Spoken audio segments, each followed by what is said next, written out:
Hey everyone! So today I'm going to make a video about ear stretching. I started stretching up again about 9 months ago. I had stretched up a couple sizes like 4 years ago. I didn't get very far because I take my time when it comes to ear stretching. I'm not ever in a rush because it's just ignorant to rush through it and try to size up quickly. There's no point because it's not like I need to have stretched ears right now, but eventually I'll get there. I'll get to where I want to go and then I'll be done. So, um, I stretched up to a 12 last time, which isn't very big. And then I just kind of like missed my 16 horseshoes with spikes on them, so I just took it out, put that back in, and called it a day. But 9 months ago, when I got with Tyler, my current boyfriend, he has his ears stretched to a 0. And I had wanted to stretch up in the past because I had started to. But I had to stop because my ex-boyfriend, the controlling person that he told me I was not allowed to stretch up my ears because it was gross and smelly. And unattractive. I don't know. Everyone has their own opinion. Whether you think it's attractive or not is up to you. And if you don't think it is, then you just don't say anything because it's rude. And I'll do whatever the fuck I want. It's just the way that it is. But anyways, so I stretched up because I had wanted to. And the way that I do it is I stretch up with spirals. I don't like tapers because if you were to unspiral a spiral and get it to the point where it's straight like a taper, it'll be much longer than a taper, and the size is more gradual than a taper because a taper, it just tapers to get wider and wider, and then at some point it just straightens out, so there's like this little ledge that you have to get past. And with a spiral, you don't have that. It's all a smooth, slow, gradual increase in size, so that's why I like spirals.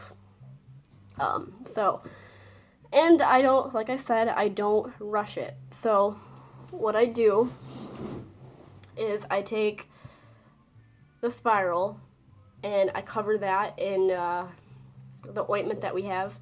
You can use like jojoba. I'm probably saying that totally wrong, but jojoba oil or ear stretching balm that you can get from Amazon. Whatever I have, I don't know what it's called off the top of my head. It's some really weird pharmaceutical name. And I'm sorry. I don't know how to speak words a lot, and you'll probably know that. But I do know what I'm talking about, so don't mind the fact that I don't know what the hell I'm saying. But I rub it on my ears. I massage them a little bit just to get them like warmed up. And then I'll take the spiral and I'll push it through as far as it goes until I feel resistance. And at that point, I'm like, okay, this is where my ear's at. I need to go this much further. I'm not gonna, push it. So what I did this last time, because I'm currently up to a 6, last time I took my 8s out, I got in the shower, and then I took them out. And the warm water helps your ears really loosen up because if you have ever heard of someone like piercing somebody with like ice or an apple, people think that for some reason that using ice will numb the ear and make it hurt less, but that's actually false because cooling it up makes it harder to pierce, like a lot harder, and it's just not good. So the best way is to take a hot shower and then try to stretch up after that because your skin's feeling all warm and loose. And then you massage your ears a little bit. You put the oil stuff on, you put it on the jewelry, and then you put the jewelry through. And I left my spirals in for I think 3 days until I actually officially stretched. What I do during the day is I just play with them, I just wiggle them around, I try to massage my ears, I just try to get my ears to loosen up, to stretch.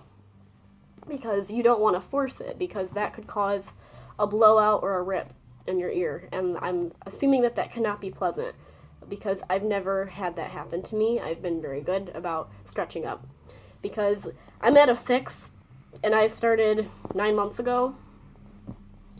But it's easier to stretch up quicker with smaller sizes because you're not going, like, the difference between sizes isn't that much until you get to the larger sizes. Then it starts to get longer and longer, and then you have to wait longer and longer until you can stretch up again. But I think at this point I go like 1 or 2 months or longer before I stretch up again. And like I said, I don't keep track of when I do it or when I'm supposed to do it next. I think I used to know, but I don't anymore. And I just do it whenever I feel like I'm ready to. Like right now, my ears feel really good, but I'm probably gonna let them sit at this size for another month and a half, just to be safe.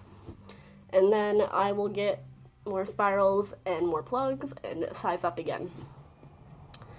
But, I mean, like, so that's really all my basic points is try not to use tapers if you, like, really can help it.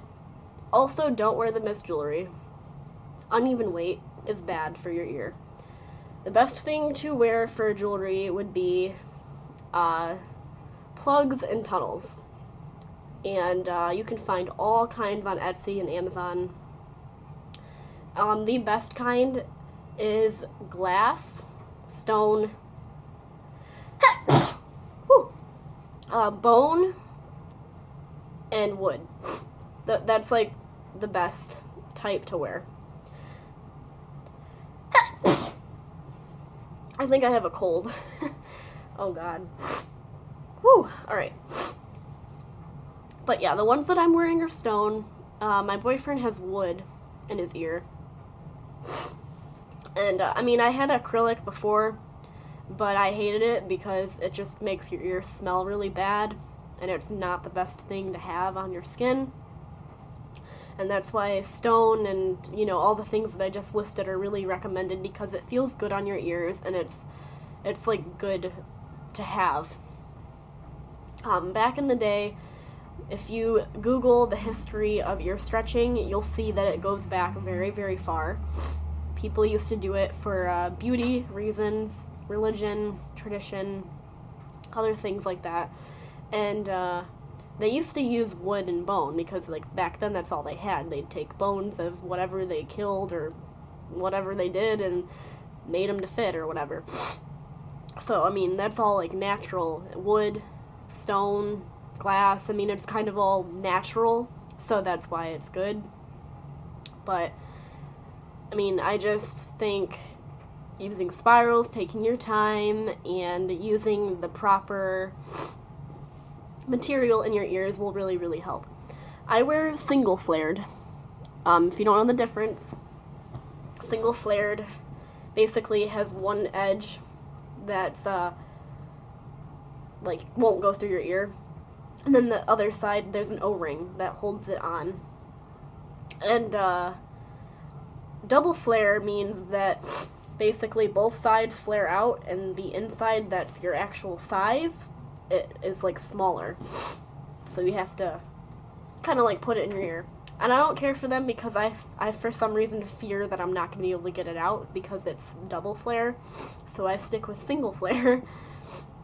Yeah, I mean, that's like about it. If you guys have any questions, please leave them down below. But I'm going to cut this video off because I'm, like, getting all sneezy and runny nosed, and I don't want to be sniffling all over the video. So thank you guys for watching, and I'll see you next time. Bye!